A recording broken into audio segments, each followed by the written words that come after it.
E aí galera, Davi na voz. Muito obrigado pelo apoio que vocês me deram nos últimos vídeos. Hoje eu estou trazendo o recap da parte 10 do Prota que após ser traído pela sua noiva, ele aceitou o poder demoníaco para se vingar contra todos que o traíram. E como vocês já sabem, o card da playlist do Boss da Dungeon vai estar passando na tela. Lembrando, se vocês gostarem do vídeo e quiserem a continuação, deixe o like, inscreva-se no canal e compartilhem esse vídeo com seus amigos, e também comentem para dar mais engajamento. E se esse vídeo bater 8.000 likes, eu faço a parte 11 dessa obra. No portão do templo, muitas pessoas aguardavam a chegada do Qin Yu. O velho afirmou animadamente que os guerreiros sagrados do fogo, classificados em 9º lugar, deveriam definitivamente ser atraídos para o lado deles. O que foi concordado pelos dois bandidos que o chamavam de pai, enquanto o homem irritado atrás deles pouco se importava com o fogo sagrado. De repente, uma carruagem apareceu no horizonte, e o velho percebeu imediatamente que era o Qin Yu, e ordenou que seus subordinados se preparassem. Chegando no seu objetivo, o Prota afastou a cortina e perguntou à Santa do Templo por que seu irmão Sito abandonou a carruagem e fugiu. E ela respondeu que a pessoa que veio cumprimentá-lo foi o grande ancião Taining. Cada vez que via Sito, o ancião dava uma surra nele. Ao ouvir sua resposta, o Prota suspirou e disse que nem estava surpreso. Assim que o conquistador celestial saiu da carruagem, Taining o cumprimentou imediatamente. E aproximou-se e colocou a mão no ombro dele, dizendo que ele tinha uma boa figura e um corpo forte, o que significava que todo o potencial estava ali. Seus filhos disseram a Qin Yu que, possuindo o 9º lugar do fogo sagrado, se ele começasse a estudar os ferreiros negros, poderia alcançar coisas incríveis, e até tinha o potencial para se tornar um grande mestre ferreiro. Ouvindo isso, o Prota riu suavemente, certo de que se soubessem o que seu 9º fogo da destruição celestial era capaz, não estariam se divertindo tanto. Ao mesmo tempo, a Santa do Templo cumprimentou o velho e disse que seu entusiasmo transbordava, ao que ele respondeu que não havia nada de errado nisso, afinal, não era todo dia que se encontrava um talento assim. E em seguida explicou à Santa do Templo que seu pai e mentor também deveriam encontrá-los, mas estavam distraídos com alguns negócios, ao que ela respondeu que não havia problema nisso. Vendo essa cena, o homem atrás de Taining riu enquanto se aproximava do Prota, e o recebeu como o mais novo membro do Templo do Coração de Buda.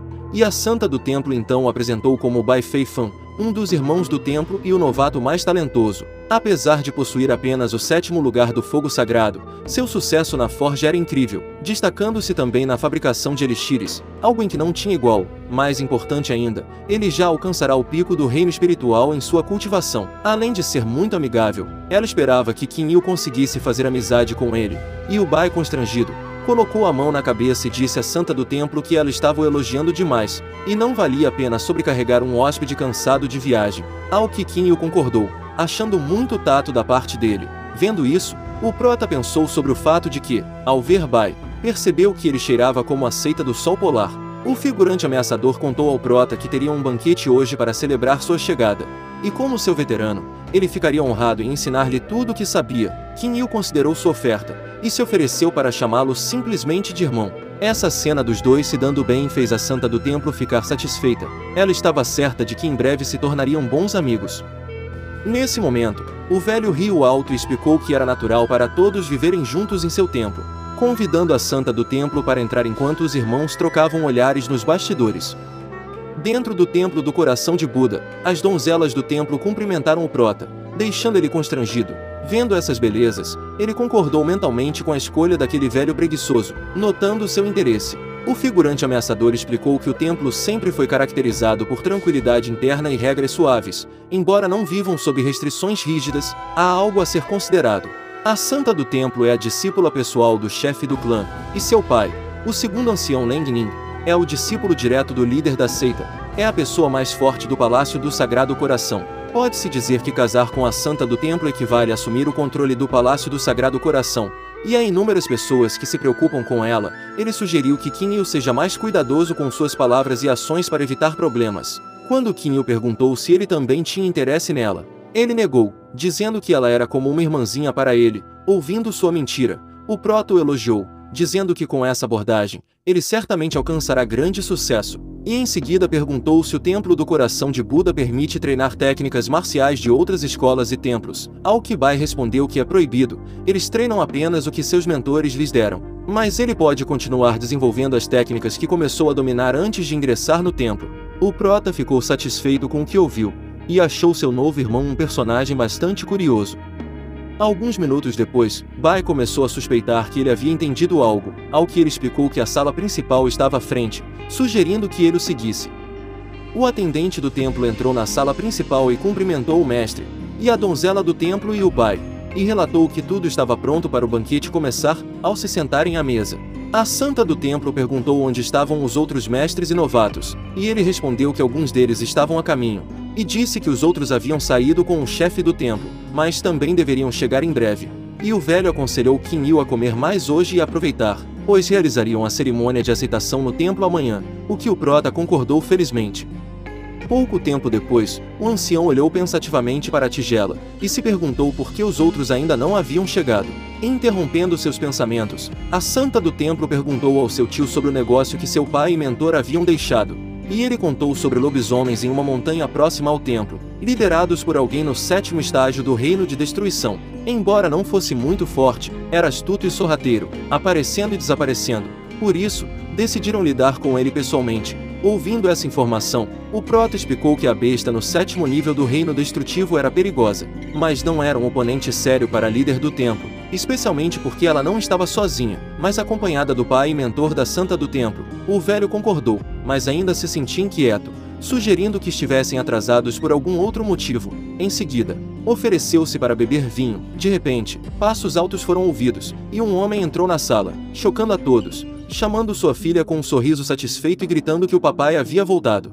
O mentor não encontrava palavras para seu comportamento. Segundo o ancião Leng Ming olhou para a filha, e notou que ela estava um pouco magra. Percebendo sua preocupação, ela repreendeu o pai, dizendo que ele era um dos membros mais respeitados do templo e deveria cuidar melhor de sua aparência. Feliz com a repreensão da sua filha, ele jogou o corpo do macaco de seus ombros, riu alto, perguntando para quem ela estava se exibindo, já que todos ali eram membros, e em seguida ele olhou para Qin Yu e elogiou sua postura orgulhosa e aparência bonita, mas o prota permaneceu em silêncio, ficando sem jeito. Ele perguntou à filha por que o garoto estava tão carrancudo, e ela lhe perguntou o que estava errado. E o conquistador explicou que esse monstro era um dos generais da vanguarda dos lobisomens, um macaco lagarto de 4 olhos.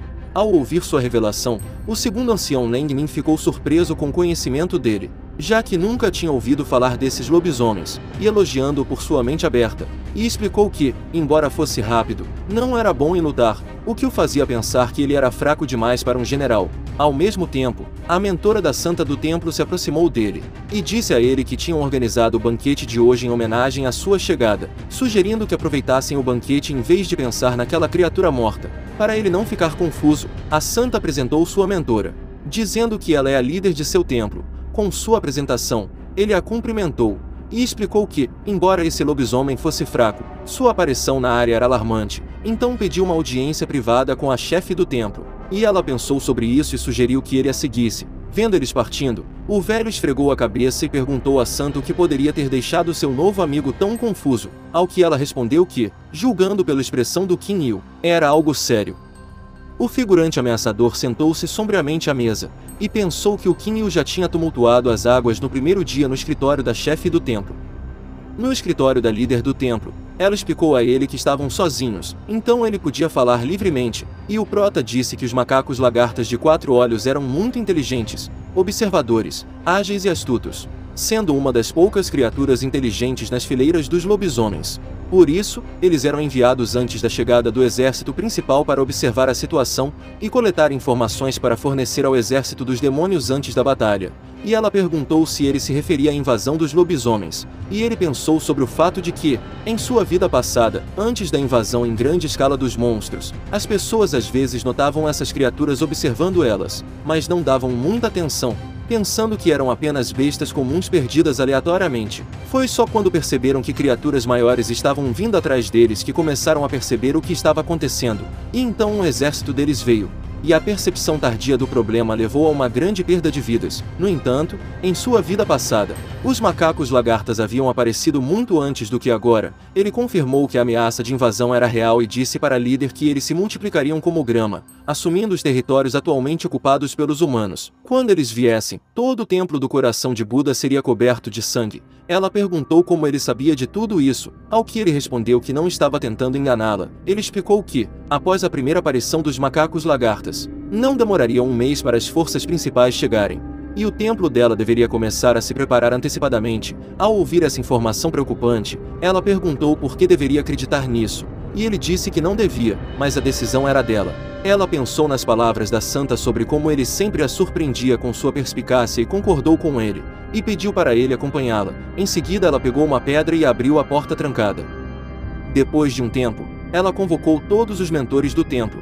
O primeiro mentor, o grande ancião Taining, o segundo ancião Len Ning, terceiro ancião Molinfen, e o quarto mentor, Ren Qingfen. A líder ordenou que o prota contasse a eles tudo o que sabia sobre a invasão dos lobisomens em detalhes. E ele concordou, e começou a contar tudo enquanto mostrava o progresso no mapa na floresta perto do Templo do Coração de Buda. Enquanto isso, fora do templo, Bai Feifen estava sentado pensando que Qin Yu estava sendo muito misterioso, e presumiu que ele estava falando com a chefe para traí-la. De repente, ele sentiu algo e pediu a Shulin para não aparecer nesse lugar sempre que sentisse vontade. E o mimadinho saiu de trás de uma árvore e pediu ao segundo filho espiritual que não ficasse chateado, pois seu mentor havia lhe dado um feitiço de camuflagem para que ninguém percebesse sua aura ao aparecer nessa área. Ele brincou que Bai estava muito instável para um segundo filho espiritual, e o figurante ameaçador exigiu que Shulin contasse por que ele havia vindo, ou então o mataria no local. E o mimadinho imediatamente disse que entendia a razão para seu comportamento nervoso.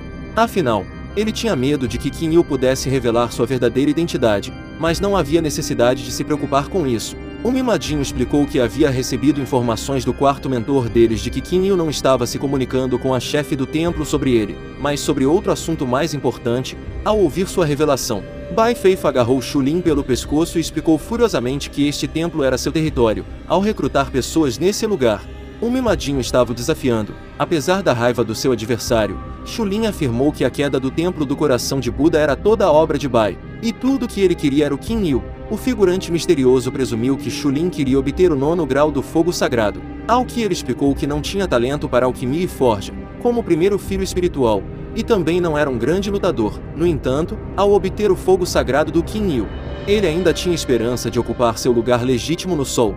Bai perguntou ao seu adversário por que ele permitiria o surgimento de outro oponente sério, e Shulin respondeu que Bai não significava nada para ele. Ele jurou imediatamente aos céus que deixaria o Templo do Sol Polar assim que pudesse obter o 9º grau do fogo sagrado. Em seguida ele soltou o Shulin e prometeu dar-lhe o fogo sagrado quando tudo terminasse, enquanto respirava com dificuldade. Ele agradeceu ao segundo filho espiritual, e desejou-lhe boa sorte na captura do Templo do Coração de Buda, alertando que estaria por perto se precisasse de ajuda. Assim que Shulin saiu, Bai decidiu que um sujeito como ele não merecia um fogo sagrado de 9º grau e resolveu enfrentá-lo pessoalmente. 9 dias depois, um guarda insatisfeito reclamou que tinham que manter uma vigilância constante por causa das palavras do recém-chegado, afirmando que não tinha ouvido falar de invasões de lobisomens antes. Enquanto isso, dentro do templo, o prota cumprimentou a chefe do templo e perguntou como estavam os preparativos para a batalha, ao que ela respondeu que já havia alertado todos os templos vizinhos para formar uma linha defensiva. Se as palavras dele fossem confirmadas, eles estariam cientes de qualquer incursão em sua área. De repente, após falar isso, um mensageiro entrou correndo na sala e informou que o chefe Lao relatou que cerca de 100 lobisomens, principalmente no 3º estágio do reino espiritual, foram avistados a 100 li a noroeste da cidade do Coração de Buda, e correspondiam completamente à descrição do esquadrão de assalto. Terminando de ouvir essa informação, a líder, sem perder tempo, ordenou que uma mensagem fosse enviada para Leng Chan. Ele deve continuar reforçando as linhas de defesa e espalhar a notícia para todos os templos principais. Se o primeiro esquadrão estivesse próximo, logo enfrentaria um verdadeiro teste de força. Após ouvir a mensagem, o mensageiro correu imediatamente. O prota estava prestes a se curvar após a mensagem, quando a chefe do templo parou de repente, pois ela tinha um pedido para ele. Ele concordou em ouvir o pedido, e ela contou a ele que tinha uma filha chamada Eton e gostaria que ele a levasse com ele. Ela era muito talentosa, mas tinha um temperamento bastante explosivo. Mas com ele, ela teria uma melhor chance de evitar problemas. Ao ouvir seu pedido, Qin Yu concordou em ajudar ela. Devido sua grande gentileza, a líder agradeceu a ele e disse que entrega sua querida filha nas mãos dele com o coração tranquilo. Em seguida ela mencionou que sabia que ele não se juntaria ao templo deles, o que fez o prota se perguntar se ela havia adivinhado isso, e ela explicou que entendia que o templo deles não seria capaz de oferecer a ele algo substancial. Já que ele já havia obtido bons despojos nos caminhos do deserto, ela presumiu que ele veio ao templo dela em busca de uma fonte espiritual, e o conquistador confirmou a especulação da líder, chamando-a de várias formas descontraídas, e admitiu que só queria passar 3 meses ali para temperar seu corpo nas fontes e depois partir. Ele pensou sobre o fato de que a água das fontes fortalece os ossos e as articulações, o que é muito útil para fortalecer o corpo, e embora ele já seja bastante forte, esse endurecimento não será supérfluo. Após receber a confirmação da sua especulação, a líder disse que se ele cuidar da sua filha, ela deveria um favor a ele. Ao ouvir isso, ele prometeu ensinar-lhe uma arte marcial antes de partir, e se ela aprendesse completamente, sua filha não precisaria mais se preocupar com a segurança no futuro. Naturalmente, ela ficou feliz com essa notícia, e disse que pediria a Eton que fosse até a arena de treinamento, gostando da sua ideia. O prota concordou e curvou-se imediatamente. Na arena de treinamento do Templo do Coração de Buda, o prota passou alguns minutos esperando pela sua protegida, quando de repente, uma enorme shuriken voou em sua direção. Ao mesmo tempo ele ouviu uma voz feminina o advertindo para manter os olhos abertos. Mas mesmo com o ataque surpresa, o prota pegou a shuriken com 2 dedos e sorriu. Em seguida, esquivou-se do próximo ataque do seu adversário, e foi atingido por 5 shuriken voando de cima. Mas conseguiu desviá-los no último momento, e foi imediatamente alcançado por outras lâminas vindo de todos os lados. Após testar o que o portador do fogo sagrado de 9º grau era capaz de fazer, a Eton claramente não ficou impressionada, e percebendo sua intenção, Kinyu perguntou se ela estava testando ele, e ela revelou que sua mãe queria que ela herdasse a experiência de batalha dele, mas ele era muito mais fraco do que ela pensava, apesar do seu deboche. Ele disse que a ensinaria a primeira lição: nunca subestimar um oponente, e imediatamente a amarrou usando cordas de energia. Irritada com sua derrota, Eton perguntou por que não conseguia se mover, e ele pisou no chão, fazendo com que os shurikens caíssem ao chão, e disse que ela tinha perdido. Não querendo perder, ela falou que ele enganou sobre suas habilidades para ela baixar a guarda e cair na sua armadilha que ele preparou. Ouvindo sua teoria, o prota acariciou sua cabeça e a elogiou por ser inteligente, e mesmo não querendo, ela aceitou a derrota e admitiu que ele era bom em algo e pediu para ser libertada. Nisso, o conquistador estalou os dedos, e as cordas flamejantes se dissiparam imediatamente, sentindo o chão sob seus pés, e Eton virou-se e ordenou que ele a seguisse. Depois, na floresta, o prota olhou ao redor e viu muitos guerreiros esperando para o início da missão. Notando sua curiosidade, ela explicou para ele que ouviu dizer que ele e a santa do templo estavam de bons termos, e ele perguntou se deveria pedir à santa que se afastasse dele, e ela rejeitou a sugestão, dizendo que eram bons uns para o outro. Mas havia alguém por quem ele deveria tomar cuidado e que interessava a ele. Essa pessoa é o Bai. Ao ouvir isso, ele perguntou por que deveria ter medo dele, e ela contou que aquele cara era muito astuto e conseguia enganar qualquer um, menos ela, toda vez que passa por ele. Ela sente uma energia muito sombria, então ela acha que ele não é uma boa pessoa, mas não tem provas. Gostando da sua intuição, o prota a elogiou, dizendo que sua intuição era muito precisa, e ela concordou, dizendo que ele deveria ficar de olho em Bai se quisesse que as coisas dessem certo com a santa do templo. Após isso, Kinyu de repente perguntou se ela gostava de alguém, e ela imediatamente disse que não, e sem perder essa chance, ele perguntou o que ela achava dele. E ela admitiu que, desde suas primeiras impressões, sentiu que ele era forte e confiável, então ela sentia que podia contar com ele. Ela gosta desse tipo de pessoa. Após dizer isso, ela corou e disse que sua irmã, a santa do templo, não se importava, então se ele quiser, os dois podem cultivar juntos como um casal. Diante dessa sugestão inesperada, o prota pegou a cabeça com uma mão, tossiu, admitindo que estava brincando, e sugeriu imediatamente que continuassem seu caminho.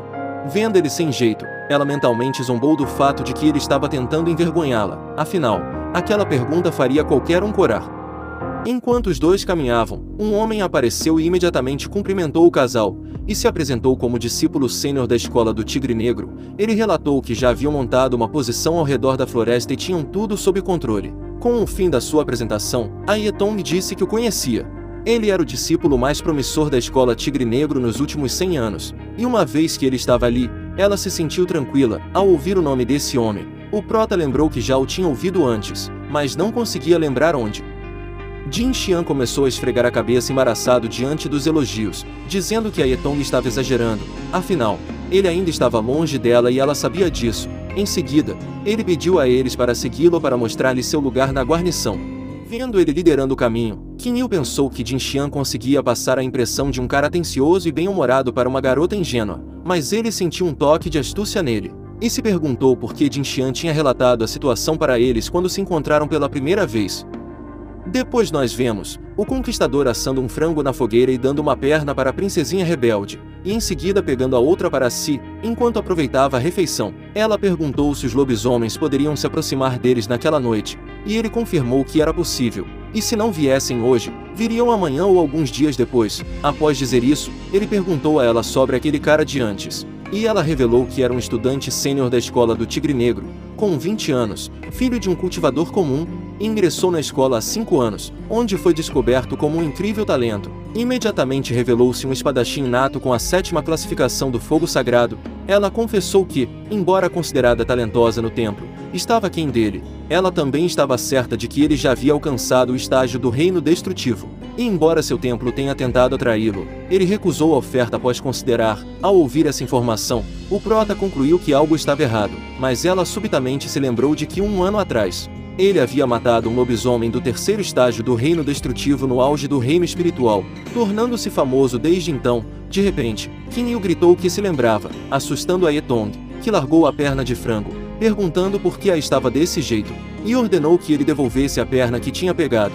E após recebê-la de volta, ela a engoliu inteira para que ele não tivesse chance de roubá-la novamente. Vendo ela engolindo o frango, ele lembrou-se de que, em sua vida anterior, a invasão dos lobisomens ocorreu em ondas, causando grandes perdas aos humanos. No entanto, os lobisomens também enfrentavam seus próprios problemas. Os mais inteligentes entre eles decidiram recrutar espiões entre os humanos, conseguindo subornar muitos deles. Além disso, buscaram e recrutaram crianças talentosas para várias seitas, escolas e templos. O traidor mais famoso entre os humanos era chamado de Espadachim Diabólico. O espadachim diabólico era extremamente furtivo em seus movimentos, deixando para trás apenas montanhas de cadáveres onde passava. Acredita-se que ele tenha matado pelo menos 1 milhão de pessoas, e por ser sempre tão misterioso, até mesmo o prota mal se lembrava dele. Nascido humilde, incrivelmente talentoso, nascido no Império Tianyi, um espadachim nato, Jin Xian é o espadachim diabólico. O prota se perguntava se Jin Xian era agora um assassino lobisomem, ou se ainda não havia traído a raça humana. De repente,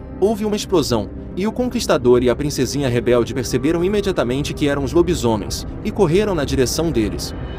Ao mesmo tempo é mostrado hordas de monstros correndo pela floresta. Enquanto os homens tentavam deter o ataque, um enorme lobisomem apareceu sob um dos guerreiros, prestes a devorá-lo. Mas quando o homem estava prestes a despedir da sua vida, de repente, uma enorme espada caiu do céu e partiu o gigantesco lobisomem ao meio. Jin Xian estava furioso, esperando por essas criaturas há muito tempo. Ao ver ele, os guerreiros encheram-se de espírito de luta, prontos para lutar ainda mais, sem perder tempo.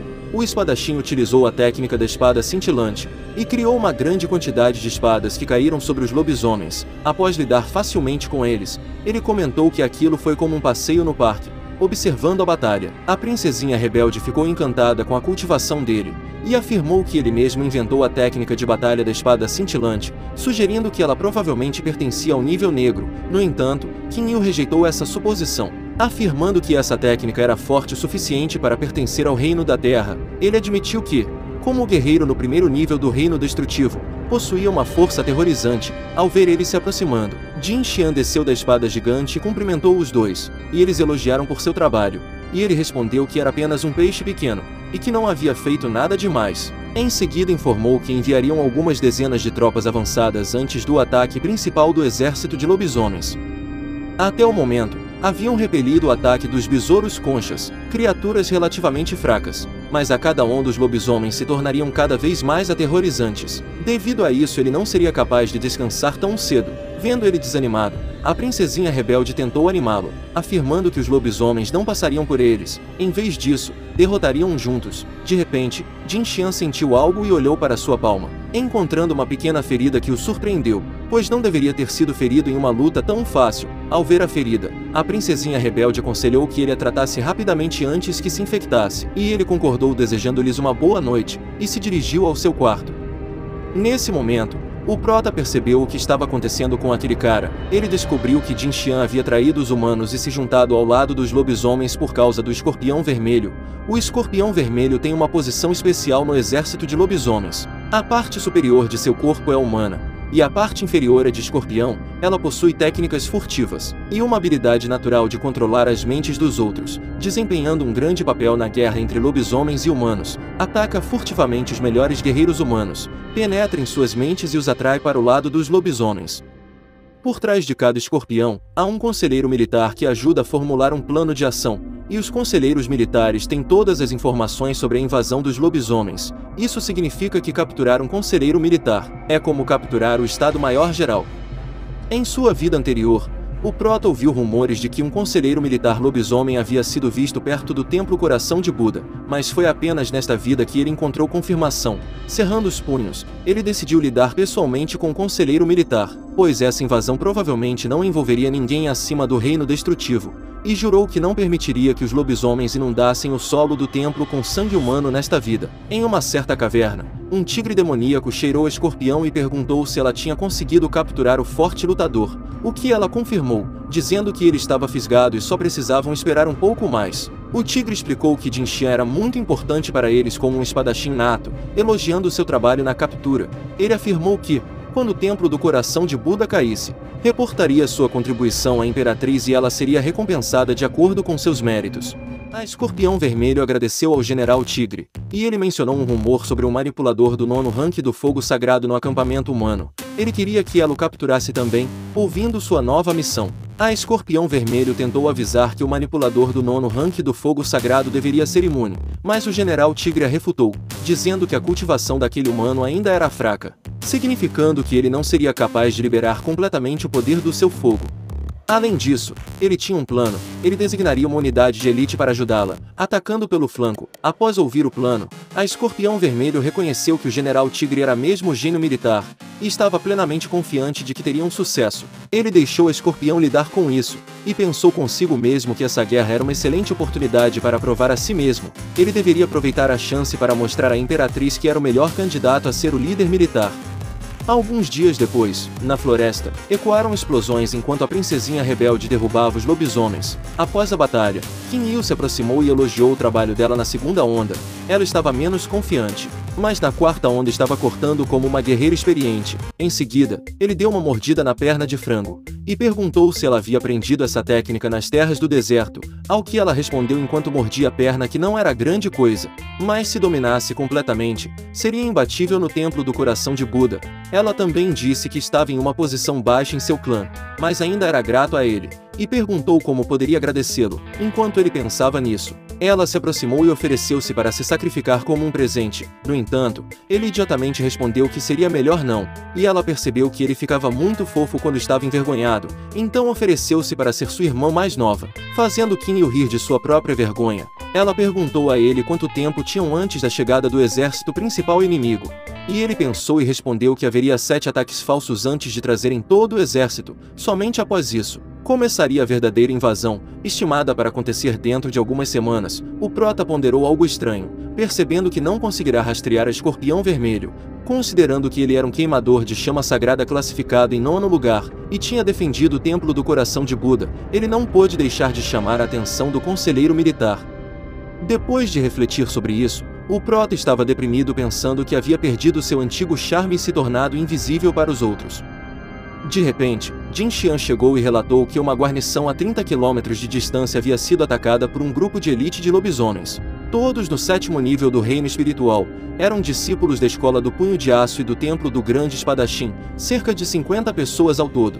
E quase todos foram mortos. O Prota perguntou quantos lobisomens os atacaram, e Jin Xian relatou que um dos discípulos do Templo do Grande Espadachim conseguiu deixar algumas anotações, oferecendo-as a Qin Yu para examinar. Em seguida, tirou um pergaminho e disse que, segundo ele, o grupo de lobisomens era composto por 16 indivíduos, e após o ataque, dividiram-se em 2 grupos e partiram. Ele relatou que, como estavam em um sistema fechado, deveriam alcançá-los imediatamente e destruí-los. Ele admitiu que não conseguiria alcançar as 2 equipes sozinho. Então sugeriu que o Qin Yu fosse para uma delas, enquanto ele ia para outra, e a princesinha rebelde alcançaria o outro. Ouvindo seu plano, ela disse a ele que não precisava se preocupar, porque se os lobisomens estivessem realmente apenas no 7º nível do reino espiritual e fossem apenas 8, os 2 não teriam problema em lidar com eles. Com seu comentário, o Prota percebeu que tudo começou por causa da descrição, indicando que esses lobisomens eram os guardas do conselheiro militar. Jin Xian pegou um distintivo e entregou à princesinha rebelde, dizendo que poderiam usá-lo para localizar o esquadrão de lobisomens, e pedir que cuidassem de si mesmos. Afinal, se derrotassem o exército demoníaco, celebrariam por 3 dias e 3 noites, ao que ela concordou alegremente. Jin Xian imediatamente foi atrás de uma das equipes. Antes de partir, ele sugeriu que ela e o Prota se movessem para o campo de batalha. Ao chegarem, o Conquistador e a princesinha rebelde viram a devastação e os muitos corpos de seus camaradas. Essa cena deixou ela ainda mais irritada com os lobisomens. E o Qin Yu lembrou como mais sangue foi derramado durante a invasão dos lobisomens em sua vida anterior. Interrompendo seus pensamentos, ela tirou um distintivo e se ofereceu para avançar e acabar com eles. E o Prota estendeu a mão, e o distintivo apontou na direção das montanhas. E eles seguiram naquela direção.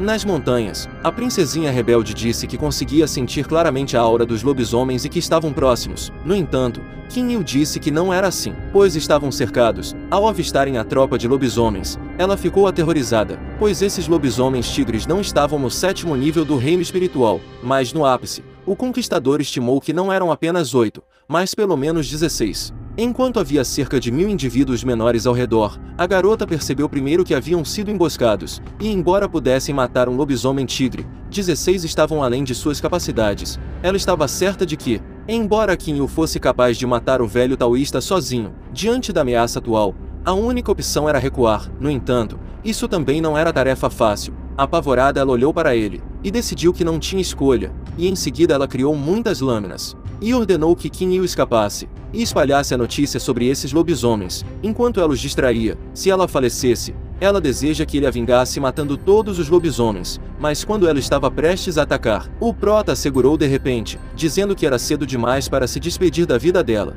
e que essa gangue não era nada para ele. Ficando surpresa, a princesinha rebelde respondeu que sabia que ele era forte, mas mesmo assim não poderia lidar com tantos lobisomens. No entanto, ele afirmou que ela nem tinha visto do que ele era capaz, e sugeriu que ela observasse atentamente. Ao mesmo tempo, uma aura poderosa envolveu o corpo dele, e ele sacou a lança do deus da guerra. Segurando-a na mão, ele afirmou que agora era irresistível e pediu a ela que não se apaixonasse por ele. Vendo os humanos tentando fazer alguma gracinha, o chefe dos lobisomens deu a ordem de atacar, e todos avançaram na direção de Qin Yu de uma vez. E sem nenhuma preocupação, ele se preparou, saltou alto e usou a terceira técnica da lança relâmpago, a lança espiritual do ancestral, para destruir todos os lobisomens ao seu redor. Ao ver essa cena surreal, ela ficou impressionada.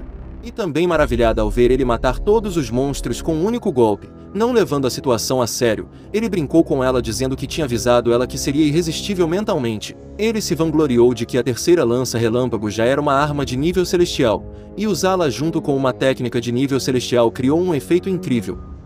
A alguns metros de distância, a Escorpião Vermelha ficou chocada ao ver seu esquadrão de elite ser derrotado tão facilmente.